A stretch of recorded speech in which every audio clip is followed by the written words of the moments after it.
अस्सलाम वालेकुम। HK41 news के साथ मैं हूं आपकी मेजबान अमना आवाज। खबर शामिल करते हैं शोरकोट से। हमारे ब्यूरो चीफ राना मोहम्मद शब्बीर के मुताबिक मुखबर की इत्ला पर इश्तिहारी मुलजिमान की गिरफ्तारी के लिए SHO थाना शोरकोट सिटी फैसल रजा कालूका अपनी team ASI Muzaffar Khichiana, ASI Malik Manzar Khokhar, ASI Saddam Umar, sub inspector Ishfaq Anjum, elite force police मुलाजमीन के हमरा बस्ती वरियाम में रात गए रेड। इश्तिहारी मुलजिमान की पुलिस पार्टी पर अंधाधुंध फायरिंग, पुलिस का जवाबी फायरिंग से इश्तिहारी मुलजिमान को मुंह तोड़ जवाब। इश्तिहारी मुलजिमान की अंधाधुंध फायरिंग से एक साथी मुजरिम हलाक जबकि 2 जख्मी हालत में गिरफ्तार कर लिए गए।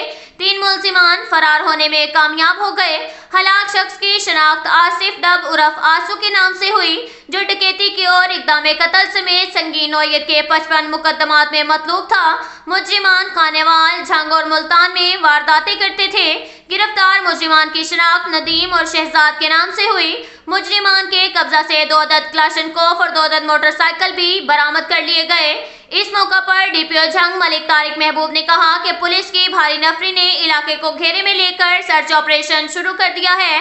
फरार मुलजिमान की गिरफ्तारी के लिए नवाही इलाकों में पुलिस का सर्च ऑपरेशन जारी है। जराइम के खिलाफ जवामर्दी का मुजाहरा करने वाले पुलिस ऑफिसरान को शाबाश देता हूँ। मुआशरे के अमन और शहरियों की सलामती के लिए पुरअज़म है और जराइम पेशा अनासिर के खात्मे तक चैन से नहीं बैठेंगे। अब तक के लिए इतना ही काफी है। मिलते हैं अगले बुलेटिन में, हमारे साथ रहिएगा। अल्लाह हाफिज।